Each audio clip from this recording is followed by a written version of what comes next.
Good morning, good afternoon, good evening, ladies and gentlemen. This is Pit Talk, pulling pits and opinions with the host, Gunny G on the mic. We back, ladies and gentlemen, after a long PCS season. Like, subscribe, follow us on YouTube, everywhere you get your podcast, all social media platforms. Just go ahead and hit the like button.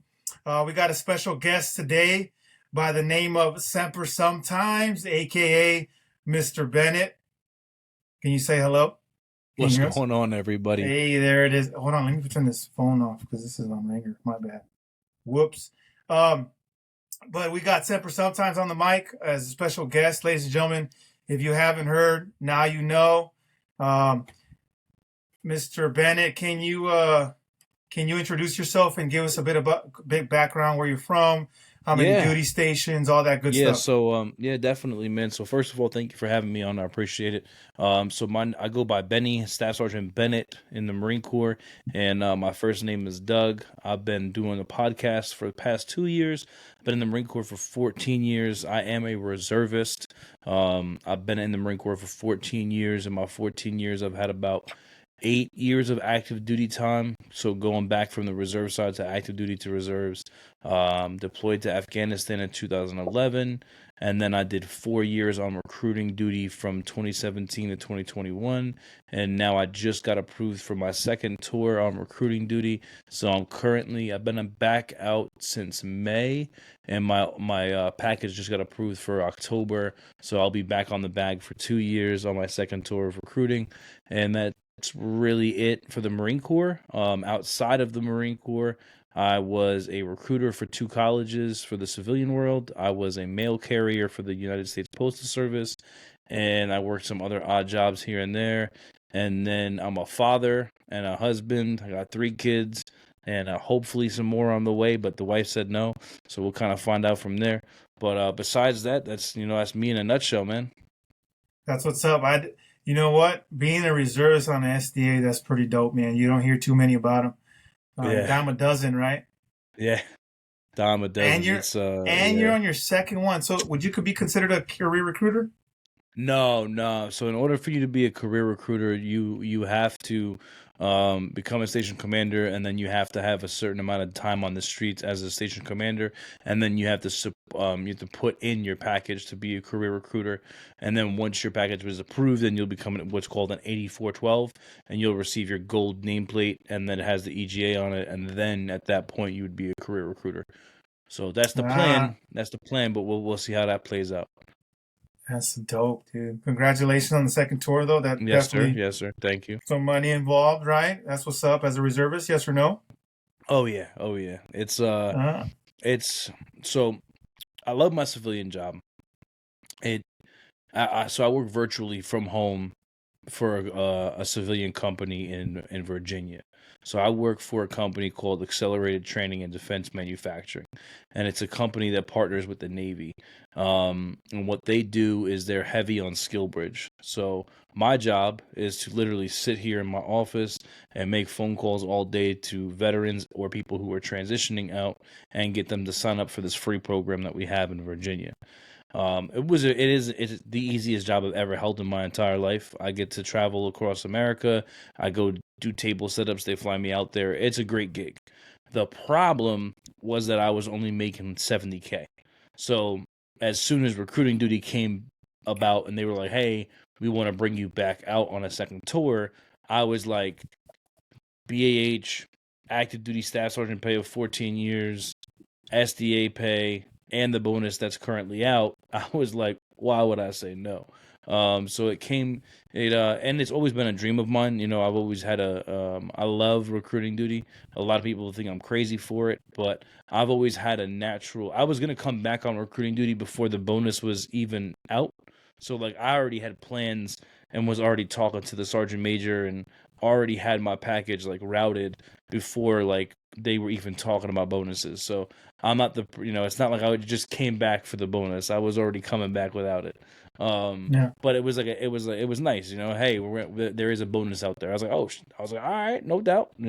So, but yeah, that's what's up, man. Hey, so that's crazy because believe it or not, most of my buddies once they go, one and done, homie. Like I'm out. I'm not going Yeah, back. yeah, yeah, hundred So percent. it's and you to just to sign up again. I get it. It helps the family out financially, so that's a plus too, Hmm. right? Hmm. But I don't know, man. Putting through the grind twice. Yeah, it's I'll Yeah. be honest, man. I've been out here May, June, July, August, September. This is my fifth month. I'm about to hit my fifth month back out here already, and every day I'm like, bro, you asked for this. I'm like, yo, you asked for round two. And I will say it took a lot of me to admit it. Um, it's a lot different than it was when I was out here for the first time. Like a lot of people don't want to admit it, and I'll be honest, I didn't want to admit it. But it is. I'm in the exact same state. I'm 30 minutes from where I was, and it's night and day from back, from before COVID and stuff. Things have definitely changed a lot. Not making excuses for people, but the demographics, the education system, there's so many things that have changed in the past 2 to 3 years since I was off the duty that a lot of negative, a lot of positive, but being back for the past 5 months, I'm already like this 2 years is gonna be a little battle. You know what I mean? But it going back into it what you're setting yourself up for. Like my wife knew. My wife was all about it. She's like, "Are you ready?" She's like, my wife is a trooper, man. She was like, "If this is what you want, if you want round two of recruiting duty, like I'm here. Let's go." So it was a good thing. Hey man, that's important too because if you ain't got a good support system, that STA is gonna be Yeah. rough. Oh yeah, 100%. Yeah. Yeah. Okay. And I mean, I did my own STA, but I wouldn't do recruiting.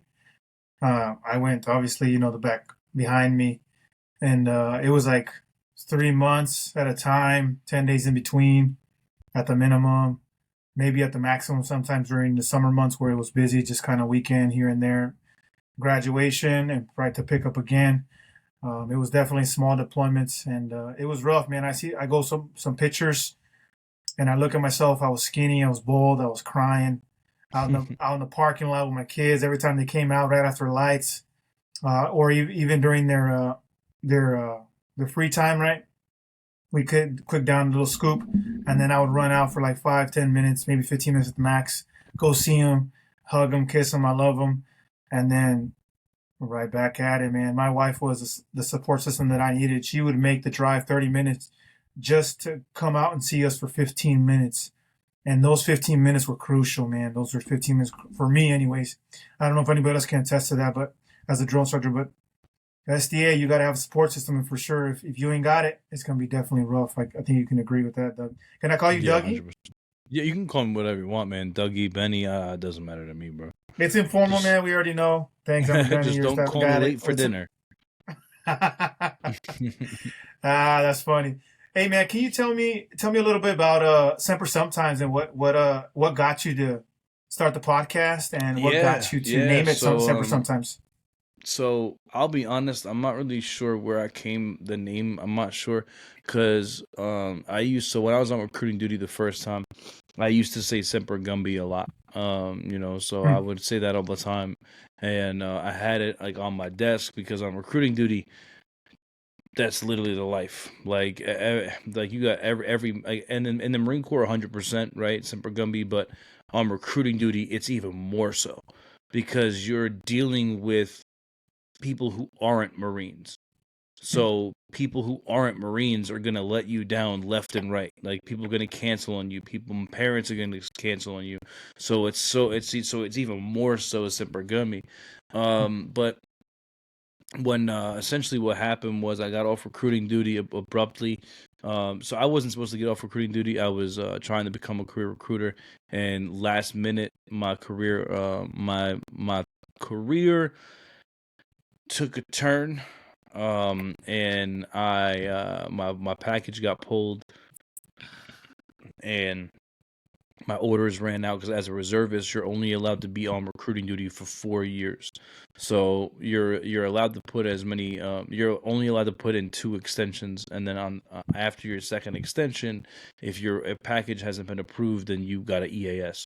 So I EAS. I went back to the reserve program, and I had I was on terminal leave, and I had like 90 days of terminal leave, and um I was just sitting home, and I started drinking a lot. I started having like I just really started drinking every day, and like I was going like because um it went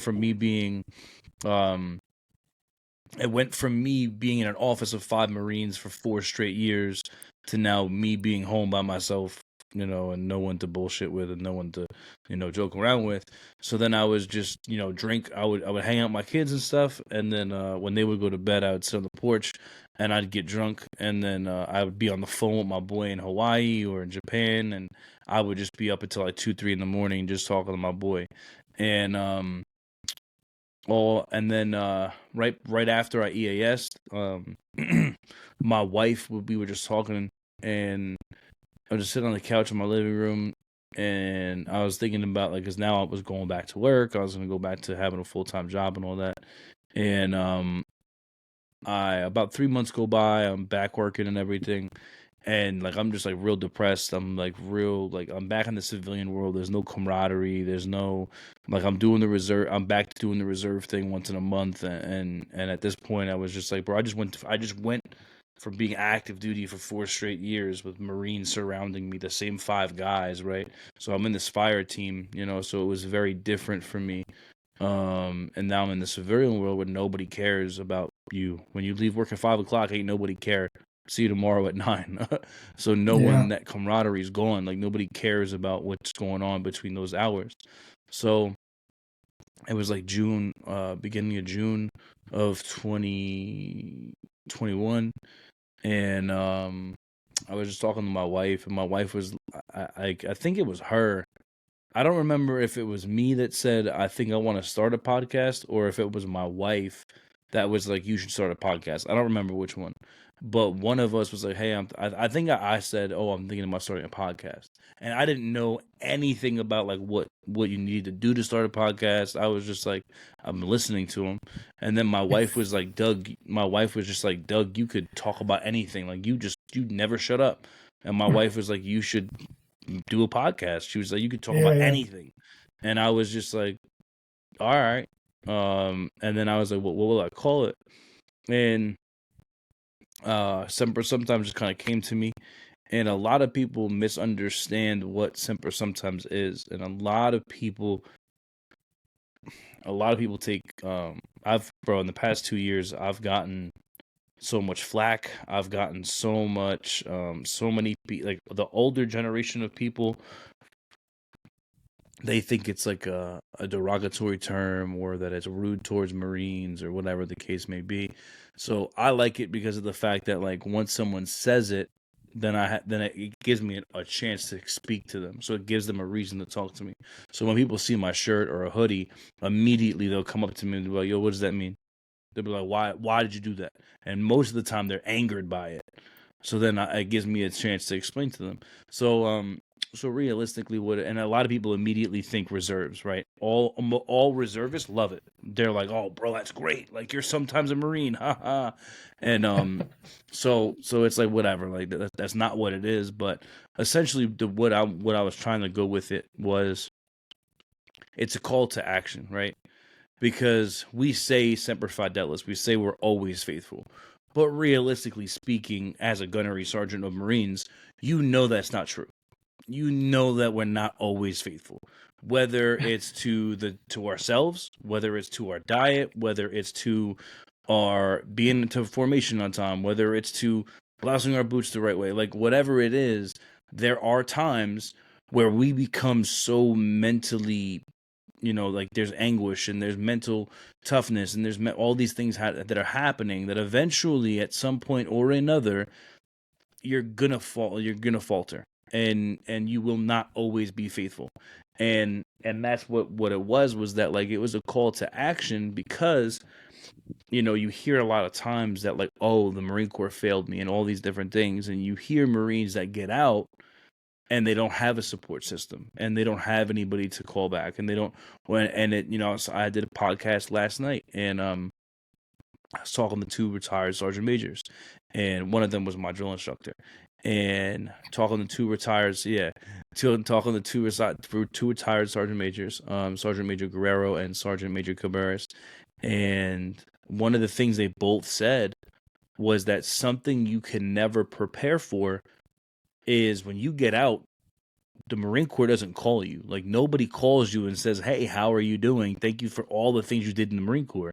Nah, dog, like, your service is up. Like, no one cares no more. So, like, that was another thing about it, like, Semper sometimes, is that, like, once people EAS, who's there for them now? Who is reaching out? Who's seeing how they're doing, you know? So for me, it was more so like, because that's what I was dealing with, was when I got off recruiting duty, nobody hit me up. Like, nobody was calling me to say, "Hey, Benny, how are you? What's going on? What's going on?" Everybody went on with their lives. So for me, it was like, you know what? It was more of a thing for me. I'll be honest. Like, the past 2 years of me doing, I'm about to hit 200 episodes. The episodes are, honestly, they're more for me and my mental health more than they are for anybody else, because it just helps me having a guest come on and just talk to him. So that's what it is. The long story. That's how it got started, and that's what's been going on for the past 2 years now. I didn't when I seen it, I didn't take it to heart. I just want you to know. I Yeah, thought it was pretty motivating because yeah, it's accurate, man. Like, you're being honest with yourself as a human being, because we weren't born with the uniform. hmm There's no way, right? We learn those inherent traits and characteristics in boot camp, right? You learn how to drill things into your mind so you can be thoroughly indoctrinated basic stream marine in boot camp, and then everything else picks up from there. But I not once did I think it was derogatory, man. I didn't know that that's what you were encountering on the Oh side. yeah, bro. I get that all the time. I had a woman. So I was at a bar. This is before I was sober. Um, so I was at a bar in Brooklyn. I just got done with drill, and I had my hoodie on, and it says Semper sometimes on it. And this woman came up to me, and she walked past me. So I was going to the bathroom, and she was coming back from the bathroom, and she looked at my shirt, and her exact words were, "Oh my God!"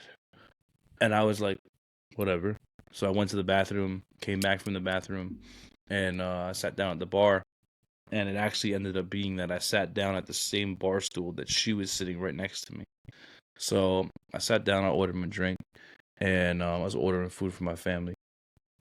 So I'm sitting there just having a beer, and she looks over to me and she goes, that's really rude." And I was like, "Excuse me?" I was like, I don't know what you're talking about, ma'am." And she was like, "That shirt you're wearing." She goes, it's just so disheartening. My brother is a retired gunnery sergeant of 20 years, and if he saw that shirt, he would be so appalled by that. And I was like, "Well, ma'am, I apologize." I was like, "Well, I'm a Marine." And she goes, "Oh my God, that's even worse." And I was like, "Well, it's my shirt, ma'am." And she goes, "Oh." And now, as we're having this conversation, I look to her, like, so she was at the corner of the bar. To her left, there was two other women, and they were at, like, the end of the bar. And I look at the woman. My eyes meet eyes with the other woman, and I realize that I know this woman because I grew up in Brooklyn, and I hadn't been to this bar in years. So I look past her, and I'm like, "Miss Linda?" And she's like, "Yeah." And I was like, "What's going on?" It's like, "It's Doug, da da da." And she goes, "I'm sorry." And I was like, "You used to work at Leif Erikson Day School, right?" And she goes, "Yeah, I was a secretary there." I was like, "Ma'am, I went to elementary school there." She's like, "You remember me, Doug?" And she was like, "Oh yeah, da da da da." So she's like, "How's life been?" Da, da, da. So I just kind of ex-nate on this other woman and her rude comment. And now I'm talking to this woman, and she's like, "Oh, how's everything? Like, what have you been doing?" I'm like, "Oh, I'm in the Marine Corps, 14 years, blah blah blah." And I tell her about my service, da da da, and just start, like, kind of my family and my kids and everything. And then I get back to this woman, and she's like, "Whoa." And I'm like, "Ma'am, you know why I have this shirt?" She goes, "Why?" I was like, "So people like you get mad and then ask me about it, because now me and you, two people who would have never had a conversation, are having a conversation at the bar." I was like, "Isn't that so great?" And well, what does it mean?" And I told her the same thing I'm telling you right now. And she goes, "Promise you, bro." pulls out her phone out of her pocketbook, and she goes, "I'm gonna call my brother." And I was like, "Okay." So she calls her brother, right? And she's like, I think it was like Robert. She's like, "Robert." She goes, "You won't believe this. He," and you can hear him on the phone. He's like, "I don't have time for this. I'm busy right now." And she's like, "Well, hold on a minute." She's like, "I'm sitting next to this Marine at the bar at Skinflints in Brooklyn, and he has a podcast called Semper sometimes." And you hear on the background, he goes, "Oh yeah, I love that podcast. It's freaking dope." And I'm just like, "No." And she gets off the phone with me and she goes, "Apparently he listens to it." And I was like, "Well, that's awesome." Yeah, But it yeah, was yeah. just, but yeah, man. So I get it all the time, especially like from the older generation of people. And I've also gotten a lot from like sergeant majors or people that are active duty before I explain it to them, because a lot of people think that, like, I will be honest, anybody who listens to this podcast, a lot of people have an interpretation of me that I am this disgruntled Marine that hates. Like, I get that all the time.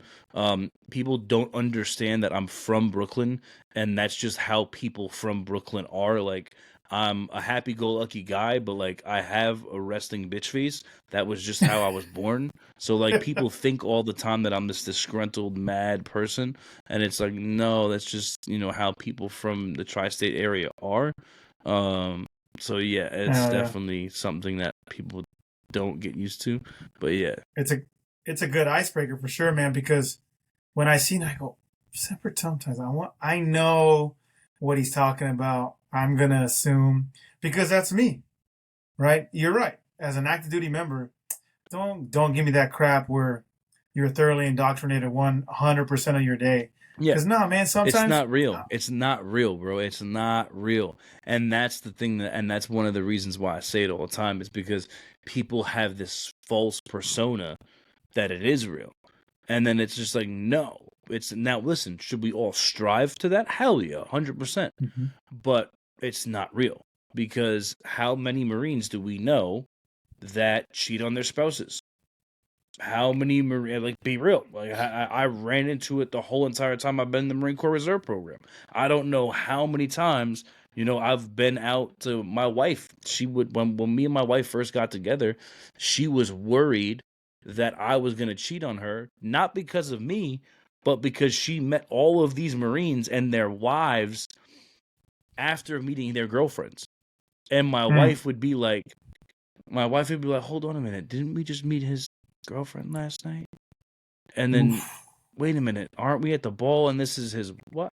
My wife would be like, "But like, that's what I'm saying." It's like, and then when you call people out on that, people get mad, and it's just like, bro, like, you say Semper Fidelis, but is it really Semper Fidelis? And then, oh well, they're not Marines, bro. Stop, bro. Stop. It's like, like stop. Like, because people say that to me all the time. They're like, "Oh, well, I'm a great staff sergeant," and it's like, but Semper Fidelis, always faithful. Should you not be faithful to your wife and your kids and to all these other things? It's like, either you are or you're not. And that's why That's people get true. mad at me. But yeah, Semper sometimes. Hey, man, accountability is accountability, no matter what you think, right? Exactly. If And you it's don't, not until if you start holding people accountable that they start, "Oh, wait, hold on." I'd say if people don't like truth and don't like facts, it's not because it's not truth. It's just because their feelings are hurt, Amen. right? So hey, change your feelings, and then the facts don't change. I mean, it remains the same. Truth remains the same. Your feelings Amen. got to change though. So I don't Yes, know. sir. You know what I'm saying? I'm always faithful to. I figured I wear this uniform and I wear it proudly, and I know that I am a human. I know that I'm going to make mistakes. I make them every day as a husband. I make them every day as a father. I make them every day as a gunner sergeant in the Marine Corps. As a peer to peer accountability, I make them every day, and I'm Yeah. always asking for help. And there's not a day where I don't strive to be faithful to honor, courage, and commitment. Right, honoring what I do, honoring my Yeah. family. Yeah. Courage and commitment to the Hmm. Corps, to the country, and to God. Right, to Yep. all this good stuff. And it's sometimes I'm just gonna miss the mark. Yeah. And that's okay because I know Exactly. that. You know And what I as mean? long, And yeah, go ahead, as go long ahead. as you're no, yeah, as long as you're accountable, as long as you're accountable to yourself, and that's something that I was talking to my boss about the other day. Like,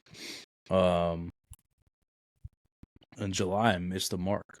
Like I know that I did. Like I came into August and I sat down with my boss and I was like, I didn't do enough last month.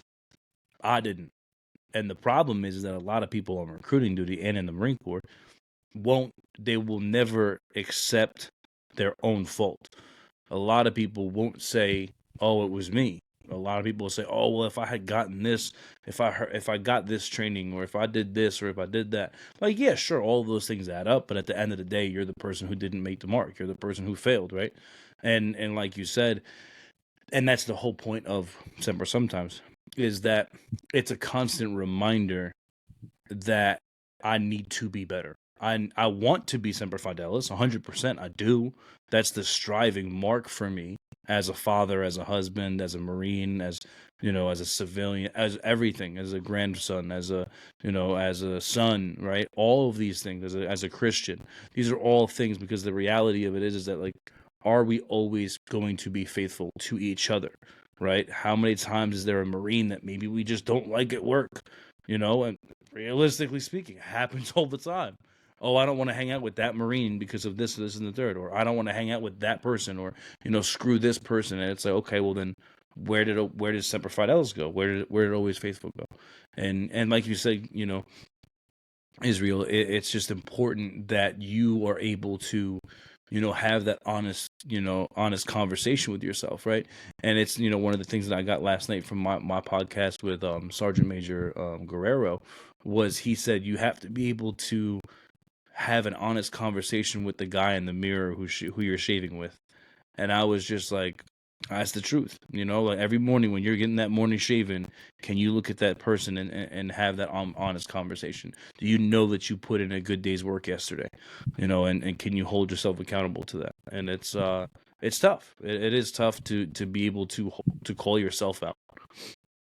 That's true, man. But that's the most important part. I'd say that it's a good title. I think some people, not just Marines, people can relate in terms of, I want to be here, but I'm right here, and what do I got to do to get here, Mm-hmm. right? Who do I have in my circle to get here? Yeah. Amen. And for you, man, as a reservist, as active duty reservist, right, regardless of what your title is, as Dougie, right? How is Semper sometimes helped you out in recruiting duty? How does that move you forward? So yeah, man, I know you said you wanted to talk to about the whole mental health aspect of recruiting. So mental health is it's important. So there's a lot, like, I don't know how to explain it, but the thing about recruiting duty is, and this is nothing against drill instructors, but I've had discussions with people, right? The reason why I created my podcast is so that I could have people that I could reference back, right?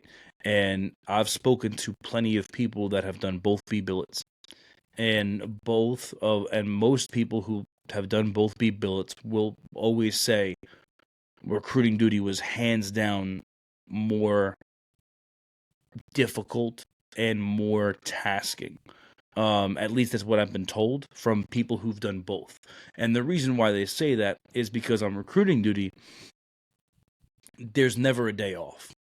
And there's in 3 straight years, 365 days a year, even when you're on leave, you're getting calls from poolies, you're getting calls from command members, you're expected to have appointments as soon as you get back from leave, you're expected to have contracts. Like, the mission letter never stops. Even when you're on baby leave, people are calling you like, hey, why don't you have anybody going on? Like, it's insane. So whereas drill instructor, right, you do get that R&R, and you do get that time off where, like, hey, you're done, you're going home for however many days, and then you're able to do that. Now, mind you, I get it, like, you're PTing and doing all those other Marine Corps related things, but on recruiting duty, from the moment you graduate BRC, basic recruiter course, you're never off the back. There is never a moment where someone's not calling either your personal phone or your government phone. So it takes a lot. I don't want to say it takes a lot more discipline or mental toughness, but like, as a drill instructor, you're able to very easily take out your frustrations You're constantly fit, right or wrong. Like you can constantly, like you can call a kid what you want to call a kid. Like you can call like, but like within the realm of reason, right? Uh, yeah, I guess so. Yeah, like Go within, ahead. I'm not saying anything like back in the day, right? But like within the realm of reason, you are able to get your frustration out physically, right? Not demanding Mm. any, not belittling anybody or nothing like that. I'm not saying that. But what I'm saying though is that as a drill instructor, it's very easy for you to be running around, screaming, getting your frustrations out in a healthy manner. On recruiting duty, you don't really have that. Like you're constantly being told no 15, 20 times a day. Like today I made 175 phone calls. Out of 175 phone calls, I had 11 people answer. Out of those 11 people that answered, they didn't even give me the time of day to be able to get around to trying to get them in. They literally were just not interested. Click. So now you, as a recruiter, and this is something that you're not taught. Like as someone who's done this on my second tour, I have an idea of it and I feel it, right? And I did it in the civilian world too. So I'm used to people telling me no. Like I'm like at this point, like it's just whatever. Like people tell me no all the time, right? I want to have 3, 4, or 5 kids. My wife tells me no. It is what it is, right? So like people tell me no left and right my whole life, you know. So like I really at this point I'm not phased by it, but at the same time it is very mentally tasking because it becomes a depression type thing. Because as somebody who you can't change, like you can do your job as a recruiter, right? You know, do the different skill steps, do the communication, all those things. But at the end of the day, like when you're being told no all day long and then you go home and you know now you want to be this happy-go-lucky person for your kids and your wife, it's very hard to switch personas because like you're in this just like, so you have to constantly psych yourself up and psych yourself out, right? And I'll be honest with you, it's kind of my first time sharing this, but um this is my first time sober on the duty. So my last time on the duty, I was 4 years. I was a drunk. I'll be honest, I was a complete and utter drunk. You know, I was a yeah, like every day, like I would leave work, and I was successful. I was one of the most successful recruiters in New Jersey at the time, and I was a successful station commander. I was making mission, but I would, instead of going home, I would go to the bar, or my boss would be like, "Hey, it's quitting time, but hey, let's all go to the bar." So instead of coming home to my wife and my newborn at the time, I would just spend my nights at the bar, and I would tell my wife that I'm working late, and I would get caught up drinking all the time. So I spent 4 years pretty much an alcoholic. And then once I got off recruiting duty, I kind of allowed it to, you know, take even more of a foothold in my life. But for the past year, I've been sober. So next month will be a year that I'm sober. I haven't had a drink of alcohol in a year. And so this past 5 months of being on recruiting duty is drastically different because now I have to find new outlets, because normally, like, yo, a dude tell me no, I'm like, all right, like, we'll get a beer. Like, dude told me no, let's get another beer, you know, and like dude told me no, let's get another beer, right? So by the end of the night, you know, it'd be like, oh, whatever, you know, and I would go, and I wouldn't have to worry about going home because I would go home and just fall asleep because I was drunk, right? So it became this easy thing for me to cover it up, and it was whatever. So now it's very different because now, but I'll be real though. It's like it's different, but it's a good different, right? It's a good different because now I haven't had a hangover in a year. I don't know what that's like anymore, which is phenomenal. And now I come home and my son's ready to hang out, right? You know, my son's 5 years old. He's downstairs waiting for me to get off the podcast so we can hang out. So like right now, it's very different because now I come home, I'm ready to play a video game with my kid, or I'm, you know, ready to go out with them and do something, or hey, we got a bounce house in the backyard, or we got the pool in the backyard. So now I'm a lot more engaged with my family and my wife than I was the last time because I took all my stress out and just drank. So that's why I created the podcast too for myself, is just to be able to, you know, sometimes I'll do it on my way into work. I'll have I real quick, I'll be like, oh, you know what, this is a good idea, and I'll just talk about it on the podcast, and I'll just do a quick episode, and it's like I said before, it's more for me than anything, but the beautiful thing about it is that being raw and uncut, and that's why a lot of people don't like me, is because I tell people how it is. Like this is just how it is, bro. And I have these real conversations on the podcast, and then there's people who are on recruiting duty who will reach out to me, staff sergeants, gunnies, 8412s, and they'll be like, bro, that episode today, that's exactly what I was going through. That's exactly what I was thinking too. Like, oh my, like, because a lot of the time, like, you get, there's nothing that can train. Like, and again, this is like with all due respect to drill instructors, you can, Hold on. no, again, like, and correct me if I'm wrong, but like for the most part, like you can train to everything y'all deal with. Like right or wrong, like everything you deal with as a drill instructor can be trained to. Continue.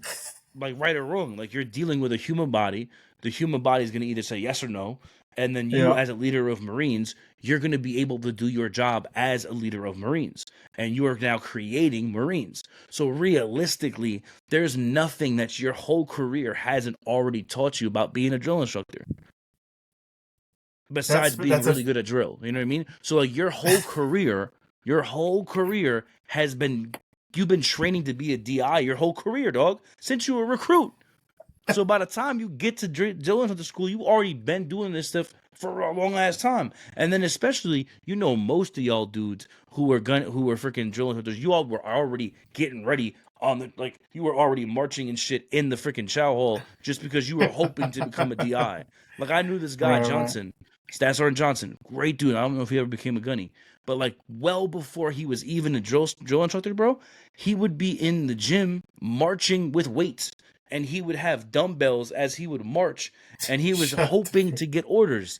And like, but to my point is that you as a drill instructor, your whole career as a drill instructor is a very, I don't want to say is easy attainable, right? I'm not saying that. Like, you guys do some crazy shit physically, mentally. I'm not saying that. But everything that you deal with, 9 out of 10, is something that can be trained to, right? You cannot train somebody how to deal with depression. You cannot train somebody how to deal with being told no over and over again and hung up on. You cannot train people, to be on the phone and mom screaming at you, telling you you're a piece of shit for putting her son in the Marine Corps. Or like, these are all things you can't be out, like you can't be taught that. That's just something that literally you are going to listen to all day long, and then you have to be able to teach yourself how to get over it. Like the only way, like, you get better at telephone calls, and I keep telling people this in my office, the only people, because people tell me all the time, oh, you're really good at phone calls. I wasn't 6 years ago. Like 6 years ago, I wasn't good at phone calls. Like 6 years ago, I was the worst person on phones. You can ask Sergeant Rodriguez. I was horrible when I was a sergeant on the phones. Now, 6 years later, I'm a lot better than I used to be. But that's what I'm saying, is that like the thing about a recruiter is that by the time, and most recruiters that listen to this they'll probably agree with me, by the time you figure out recruiting duty, you finish. By the time you figure it out, like by the time the gods just, I believe in one God, but jokingly, by the time the recruiting gods like bestow that upon you, you just checked out. By the time everything starts working in sync, it's like, and if not 3 years, it's like 1.5 to 2 years. So like by the time you actually get comfortable, and if you're a recruiter, you know this, or if you're going to be a recruiter, you probably heard it already, the first year that you're on the bag is the hardest year. You work that year the hardest you're going to be, and it's true. But again, that's not how it is as a drill instructor. You just come to work, you do your job, that's it. Like, well, let me stop you there, Doug. I'm gonna say one thing, because I will say that there are more demanding things on recruiting duty than there are on drill instructors. Drill instructors, it's a physically demanding job, right? And you can learn the demeanor. you can learn how to be the lowest paid actor in Hollywood. Kid you not, Mm-hmm. Yeah. right? You can learn those things just like you said. Um, but here's where I'll stop you, right? Like just for the Yeah. same concept, right? I think that you don't figure it out until maybe your second, maybe third cycle. You figure it out. It starts to click, right? Mm-hmm. And it starts to become like, okay, I see this training day here. I see this training day in there. I get it. I Yeah. see the little time gaps, little Well, yeah, time and hacks that's that what I I'm can and meet, right? yeah, and that's what I'm saying. Like again, not to be rude or anything like that. What I'm saying is that like for you guys, it's you learning. You're learning a cycle. You're learning. Oh, this happens on this day. This happens on that day. Like those are things that you're just gonna learn, right? And those are things that you've already been taught. You've already been mastered. Like you're a Marine. If you don't know these things, you shouldn't be a Marine. Like right or wrong. So like those are I feel like all my drill instructor buddies are gonna be calling you and messaging me, hey dog, that's messed up already. But That's I'm just enough being dogging. real though. Like I'm just being real. Like again, I'm not saying what you. I could never No, be a I'm DI. not. I could I never, agree. bro. I got two left feet. I could never be a DI. Like I could never drill. Ain't my thing. I could never do it. And I give you all the. But my point of the matter is that like everything you guys do, you have been taught to do your whole career. There's nothing in the Marine Corps that gets you ready for recruiting duty. There's nothing. And then BRC, bro, BRC is just like that 3 month snapshot of like, hey, this is what it's gonna be like. And let's be honest, at BRC they tell you this isn't how it is in the like this is not how it's gonna be when you get out there. And then you're told like, oh hey, everything we teach you, somebody else is gonna teach you differently. So it's like, what are we even doing here? But hey, that's not me. But that's the thing about it, right? Is that BRC is a great place to learn the basics, right? And that's the whole purpose of it. Like any other school, you know, you're there, you learn the basics, you learn MC3, you learn the communication skills, and it's a phenomenal way to get an understanding of what being a recruiter is. But there's nothing that can actually train you for getting a not like the amount of non-committals that you're going to receive to find that one committal, like and that's what people don't understand, like especially as drill instructors, the amount of time that it took us to get one recruit to you, like the amount of days and hours of prospecting. Like you gotta think, bro, just today alone I made 175 phone calls. That was like 6 hours of work and no one answered. I didn't get an appointment for tomorrow. So like by the time I get one person actually to sit down in the office, then I get them to commit, then I get their paperwork, then I get them through the medical process. Bro, there's days to months to who knows how. So bro, there's some kids who are in the process to become a Marine for 6 months or more. So like as a drill instructor, like you guys get them and you got them for this 3 months, but like you don't realize like how much time and work it took to getting that dude just to the yellow footprints, and it's a lot. And then it's a lot mentally. And now, mind you, like we're not even talking about the mental aspect of like the family members, right? Like because like you were talking about one of the things that you were saying before was that your wife would meet you for that 15 minutes, and that meant a lot to you, right? Bro, there's recruiters that are on the duty, man, that they got to be at the office by 7:30, 8 o'clock. Then they're not home until 9 o'clock.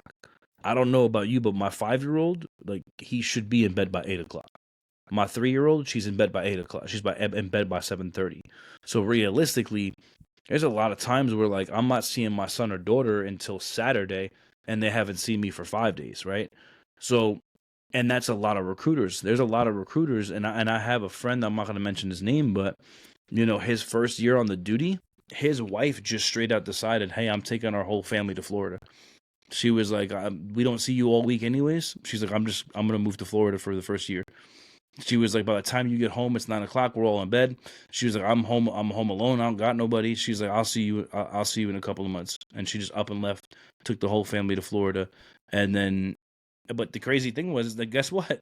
By the time she came back, it was like his first day home. So he was like, oh, how you been? But yeah, man, it's a lot. But that's why I have the podcast, because a lot of people reach out to me. They're like, "Hey, can you do an episode on this?" And now, mind you, I'm not an 8412. I'm not a career recruiter, so everything that I talk about is just my opinion. Um, and a lot of people share my opinion. I will be honest though, it's hard to have my podcast now, because now being back on active duty, on recruiting duty, I have to be very cautious of what I say, because people are immediately saying, immediately someone's like, "Oh, what did he mean by that?" And it's like, bro. So yeah, so it's definitely a lot harder to have a voice, because you have to be that much more, and you definitely understand that. Like, you got to be careful of what you say and how you say it, and because people can be like, "Oh, that's not what he meant," and then, but yeah. That's true, man. I will agree with you there. I think that recruiting is a lot more demanding. You definitely get a lot more out of it. Platform instruction, you get a network, you get to do all these things that drone instructors don't get. Right? I just get to wear the coveted smoke a bear, and that's hmm it. Right? I get to wear Nah, the but you know what's coveted but black. nah, but you know what though? You know what though? Like, and this is the reality of it. We don't get the appreciation that y'all get. Everybody remembers their drill instructor. Everybody remember, and they got all these cool stories from. I remember mine. Like, yo, Staff Sergeant Guerrero, I had him on the podcast last night. Sergeant Major Guerrero, and I still talk to my senior drill instructor, right? And I have all the, but do I remember my recruiter? Of course I do. But there's a lot of people who don't, and that's because some recruiters. And that's just because some recruiters aren't dynamic. Some recruiters just got the guy to say yes, and it was whatever. But y'all get all the you'll get all the praise. Drill instructors, y'all are like the best part of the Marine Corps. I mean, we do look good in uniform. I'll tell you that. Like, you guys are what sells the Marine Corps. Like, the Marine Corps drill instructor. 100%. Oh my God, guys! Whoa! That's just the truth. Hey, we all do our part. We're just the Amen. cherry on top. That's all. Hey. Uh, that's funny. All I'm saying is, hey, there's my buddy of mine. We had actually during the shoot, it was a couple months ago now.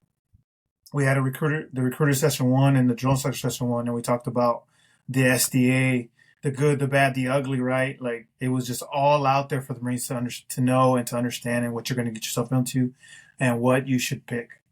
And we gave them the information that it was so long. The recruiter session one had to go into number two. That's how much information they had to give them. The drone session one, it was basic, man. It was not basic, but it was just straightforward. Like, this is what you're gonna get into. Yeah. This is what you're gonna get. This is what you're gonna get out of the 3 months. You like it or not, you're there, right? Same thing with the recruiting duty. But I would agree. If I had to choose to go on SDA again, I would not choose recruiting. Why not, man? I had to go back to this bad boy right here, because I know how to do it. It'll be easy second go around, right? Not that I don't want to be demanded of. Don't get me wrong. Don't get me wrong. I would love to see the other side of the book when it comes to putting all this time in just for a recruit to get dropped the first 2 weeks of boot camp. You know what I mean? I get you Bro, there. don't even say that, bro. Bro. That's the worst, Yeah. dude. That's the bro. At that point, man, it is, dude. I only had a couple of those, right?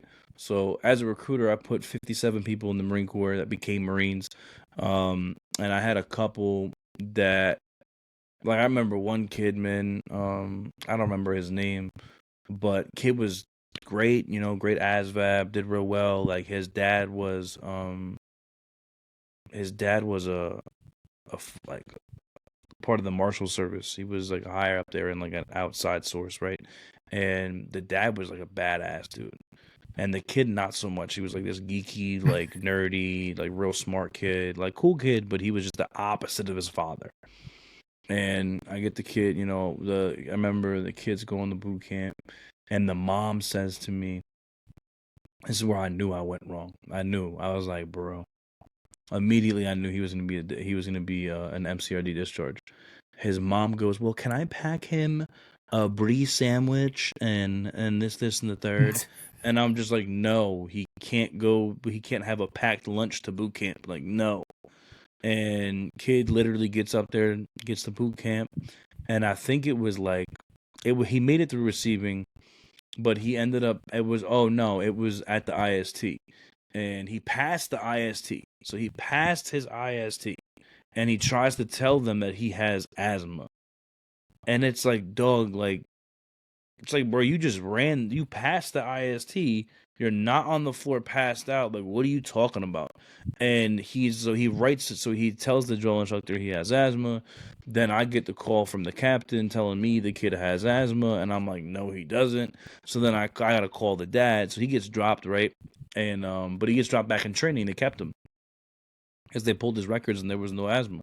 So then I call his dad and I'm like, hey, sir, I just want to let you know your son got dropped back in the training because apparently he has asthma. And the dad starts cursing on the phone. He's like, but that mother effer ain't got no asthma. He goes, he's like, are you effing kidding me? He's going to go to boot camp and say he got asthma? He's never had asthma in his entire life. And his dad just starts flipping out. And now I'm like, sir, that's what he told them at Met. He's like, he told them that at Paris Island that he has asthma, and the dad was like, he doesn't have asthma. He's like, if you need me to call, he's like, give me the captain's number. I'll call the captain. I'll tell him firsthand as his father he doesn't have asthma. I was just like, all right, sir. And long story short, the kid ended up like 2 weeks later to the same thing. Ended up coming home, but yeah, man, I only had a couple of MCRD discharge, so it wasn't a huge thing for me. But it's the worst feeling. It's the or when someone goes there and gets hurt. Like I had a female, she was in the pool program for a minute, and she got down there, and like halfway through boot camp, she broke her ribs. And they just sent her home, and it was just like, damn, like we went through, and not even just us and how much we worked for it, but it was also her. Great young lady. Would have been a phenomenal Marine, but whatever happened. But yeah, man, it's a lot of people, and that's the thing. No one talks about that, like how much goes into one applicant getting to become a recruit. Yeah, that's crazy. Um, Dougie, what is it that makes you different in terms of Summer sometimes? What is it that makes you different in recruiting duty and sets you so far from your peers that are there with you in the sub? Um, I don't know, man. That's a hard question. I will be honest. I was having this conversation with my boss today, and I was like, what is God trying to teach me right now? And I ask myself that all the time, and I think that God is trying to teach me humility, because I'll be honest, there has been times in my life on the podcast and in life where I can be a very cocky person, and I'm like, oh, like I did this good, I did this good, I did this good, and right now I'm struggling. I'm struggling harder than I've ever. Like I don't know failure on recruiting duty. My last tour, I killed it. I killed it more than anybody else that was around me. And now, um, I'm not doing too good. But what the answer to your question would be, that I'll be the first person to admit it. Like I'll be the first person to just be like, bro, I'm doing trash right now. I'll be the first person to be like, you know what, let me get some help. I'll ask my boss, or I'll ask somebody like, hey, what do you think I could do better? And I'll call somebody else and I'll be like, hey, can you listen to my phone call? Can you listen to what I'm doing? And maybe I'm missing something. And I think that, to me, that's my biggest thing, is I'm my own worst critic. It's very easy for me to know what I'm doing wrong, and to be like, all right, you know what, how am I gonna fix it? So what I say is that I have a lot of knowledge, and sometimes I allow the knowledge to I allow myself, like, I know how to do things, and I think that at this point God is just teaching me that I have to go backwards to go forwards. God is saying, hey, I want you to be the lowest guy again in order for you to be the guy up there again. Because, I'll be real, it's like kind of being like, I guess the way that it would make sense to you is like being a senior drill instructor for however many cycles, and then having to not be a senior drill instructor.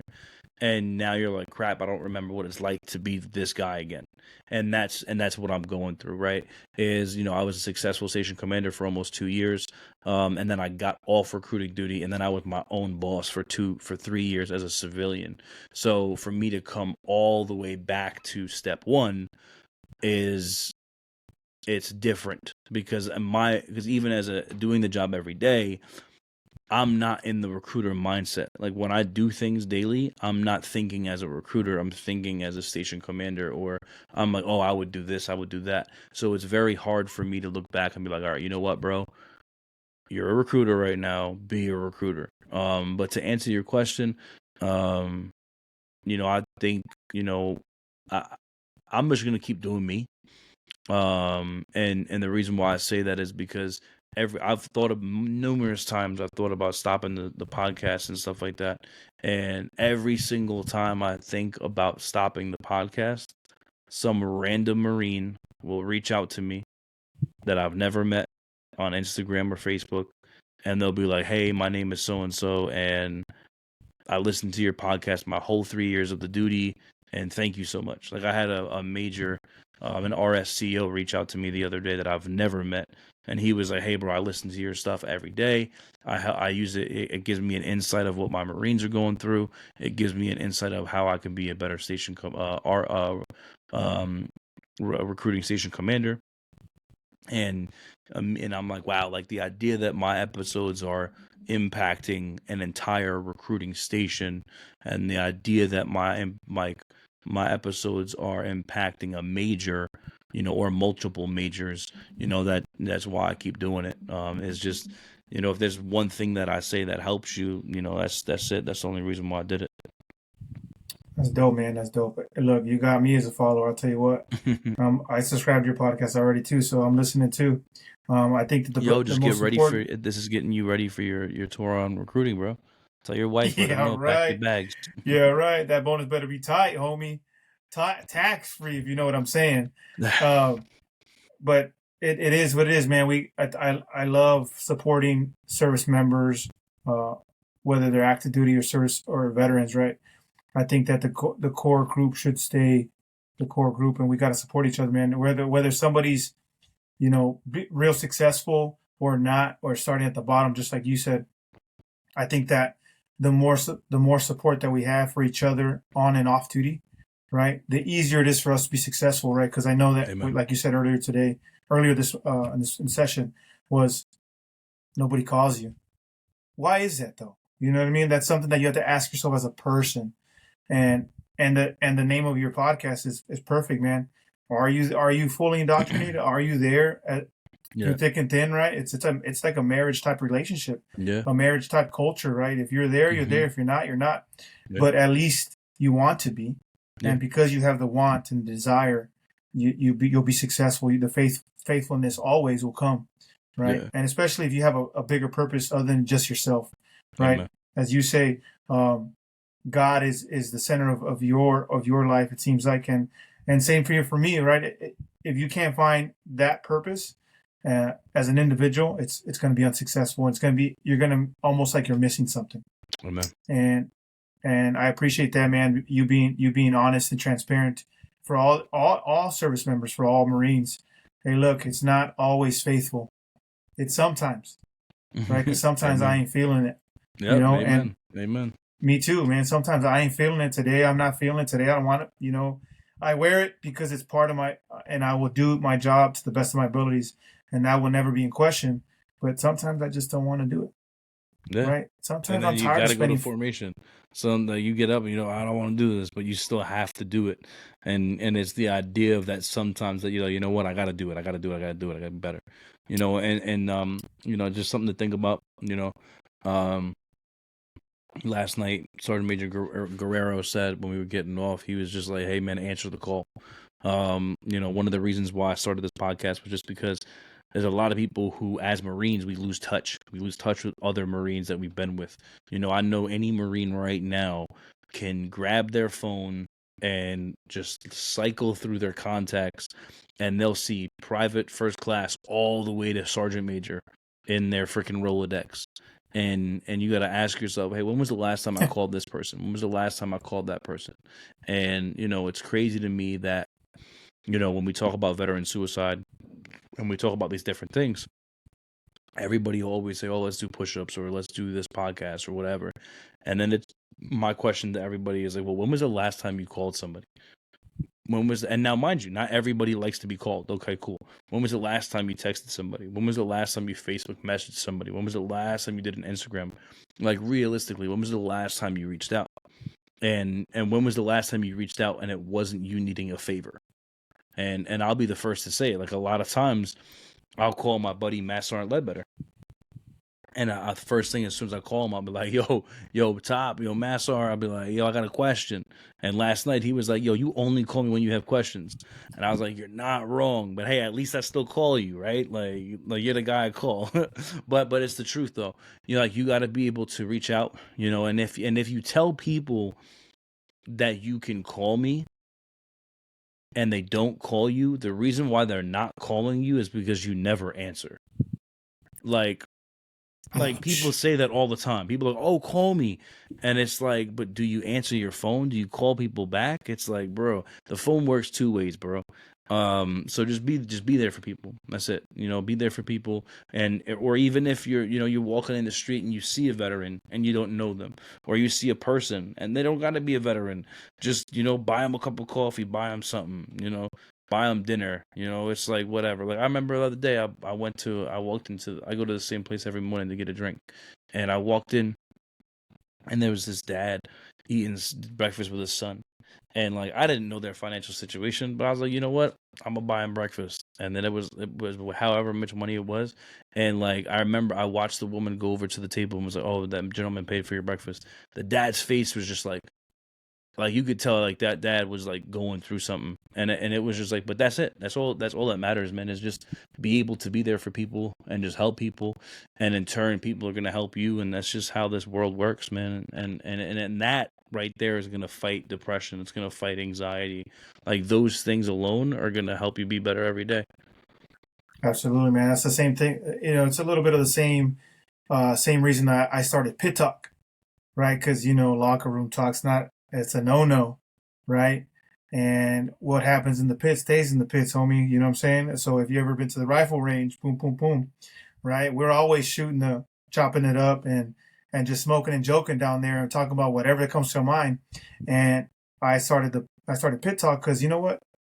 We should talk about it, right? And why can't we? Why can't we have an honest conversation, be transparent with each other, and have healthy discourse, right? Like even if I didn't agree with you, Dougie, is but who's more demanding SDA, right? We would never know your opinion, right? But we don't gotta talk about it because we already know about it. Like everybody knows, bro. Like, bro, everybody knows. It's first of all, it's the most senior ribbon. It's the most senior ribbon. It even in the order of ribbons, like they put it in the order which one goes first. Like, so we already know that. And bro, it's the NCO blood stripe. Like you can't even tell me ours is the Marine Corps ribbon. Like if there was a Marine Corps ribbon, that's the ribbon. That's fair. That's like solid. I don't even know what yours looks like. It's like some kind of like desert type thing. Like it's like what is it? 2 green in a little desert. Exactly. Like what does that even have to do with being a drill instructor? Like it's like y'all just lost in the desert somewhere. Like I don't get it. Like the Marine. What? It sounds like. Bro, I'm just saying. Like what should happen though is they should put an EGA right in the middle of the red. Like that shit would be on point if they had an EGA on the middle. Yo, but you know what? The reason why they don't do that is because everybody knows that recruiting duty is superior. It's the fact. It is a fact. Bro. You know what? Only because I'm not good at talking trash, you're gonna win this conversation. I'm telling you. It's just because it's a fact. There is no need to talk trash. It is a fact. It is the superior. It is the superior billet. It is the superior. Hey, shout out to James Nunez. You and James, my boy, he's in Hawaii, supply chief. You and James would get along just fine because he was the same way during the recruiter session 1. That dude was all about it, dogging on drill instructor duty. Bro, but it is what it is, man. I'm not. No. Listen, I'm not. That's the last thing. I don't want nobody. I don't want no hate. I'm not dogging on you guys. I'm just saying that your whole career got you ready for being a drill instructor.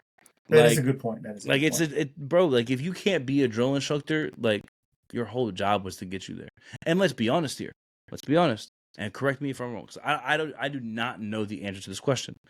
how many Marines get relieved off drill instructor duty? Does it really happen? Well, it Like, happens. It happens. but how often? I mean, it has to be a SOP or SOP RTO infraction. Excuse me. Mm-hmm. You have Exactly. to. Exactly, Yeah. bro. You know how many people are getting relieved for many reasons, because like there's so many reasons, or to all that, and we're not gonna get into that. But that's my point, bro. Recruiting duty is just, and then you gotta think about it too. That's Like the one. That's the one. no one ever. Have you ever heard someone say drill instructor was a bad time? Have you ever, when someone got hit? Hold on, here's a question for you. Oh my goodness, When this the dude. hit list comes out, right? I'm a reservist, so I'm not there when it happens. But on Facebook, when the hit list comes out, does anybody ever say, "Oh my God, I got drill instructor"? No. Immediately, if they get histed for recruiting duty, the whole world, the comments, there's 1,000 comments, everybody's blowing them up, all this stuff, because we all know being a drill instructor is the freaking is the garden, it's the roses, it's, bro. Again, I'm not Yeah. saying it's not hard. I'm not saying that y'all aren't you guys are like the real Marines, the Dougie, Terminators, man, like you guys. you're about to get some DMs on the Instagram. I'll tell you that. But But I listen, appreciate you at the end of the day, we all have a mission. We all have a reason, right? And to and make and at the Marines. end of the day, you know what? We give you the Marines to be made. So yeah, Absolutely, man. We all amen. have a mission, just like you say, man. I tell you what, Pit Talk, Semper sometimes it's all the same. It's service members helping service members out. It's being there, being available, right? Being an example. Iron sharpens iron, right? That's the only way we get through life. That's why we have these conversations, and I appreciate you taking the time, Dougie. I know you got your busy schedule on recruiting duty. Hey, if you can, let the listeners know how to get a hold of you. What's the best way to get a hold of you? What's your handle? Yeah. So my Instagram is Semper. So my Instagram and my website are both Semper Sometimes LLC. So my website is sempersometimes.llc.com, and then my Instagram is just Semper Sometimes LLC. And then on Facebook, I have a Facebook page, Semper Sometimes. And then the podcast is up. I try to drop every Monday. I'm about to hit 200 episodes. I just hit 2 years, going into third year. So Dang, thanks for having me, man. I appreciate your time. And yeah, please, if you do find me, you will. Like, as soon as you put Semper in, it's the first thing that's gonna pop up on Instagram. And just shoot me a follow, and then the Spotify, please follow me on there. And thanks again for having me, brother. I appreciate it. A real good time talking to you. absolutely, Dougie. You're my electronic Rolodex now, man. And every time I need you, I'm gonna hit you up definitely Let's because you've been go. doing this a little longer than I have, way longer than I have. Right? I just started in January, and Okay. I'm loving. My wife says the same thing. You like to talk too much. Yeah. What better way to get my feelings Hey, out instead of hey, my that's it. podcast, right? That's it. So, hey, if you whenever you want to come back on, man, just hit me up. I would love to have you on, and you stay up, man. Without your support system, your wife. Hey, shout out to your wife because it sounds like she's holding it down. Yes, You sir. give her a house, she makes a home. Mm. Ereh. Yes, You know what sir. I'm saying? So that support system is crucial, and you got one. So thank God for that, for sure. All right. Thanks a I lot, brother. I appreciate it, Dougie, appreciate man. you. Hey, ladies and gentlemen, this is Pit Talk, pulling pits and opinions with the host, Gunny G. We out.